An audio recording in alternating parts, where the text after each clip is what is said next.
joining me this morning. Ben, let me start with you. I underlined Commissioner Kelly saying the stark reality is that violence is happening disproportionately in minority communities. With stop and frisk, lives are saved in those communities. So this is the problem.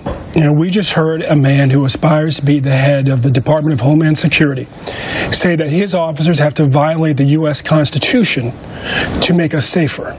That should send chills down the spine of everyone in this country. Right, but he would take issue that there's any violation going on. That's why they're appealing the decision. That's right? what a federal judge just found. Yep. All right, in our country, it's the federal judge, not the chief, who gets to decide what the U.S. Constitution says.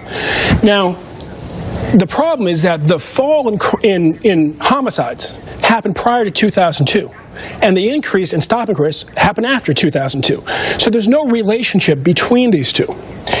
We are now at a point where you have more stop-and-frisks of young black men in New York City than there are young black men in New York City. And that's why Charles Blow said, and what the judge quoted him in saying, it's like burning down the house to rid it of mice. Just because there are more murders in our community doesn't mean that you can treat all of us like we are guilty. And furthermore, you should pay our communities the respect of actually listening to people when they say, this is driving a wedge, this is making us less safe, it's making our kids not just fear the robbers, but fear the cops. And so they're afraid to go and talk to you when they need to go and talk to you.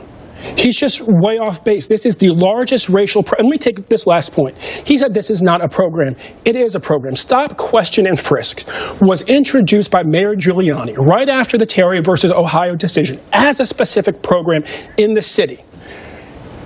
Under Giuliani, we saw about 80,000 per year. Under Stop and Frisks, this racial profiling program.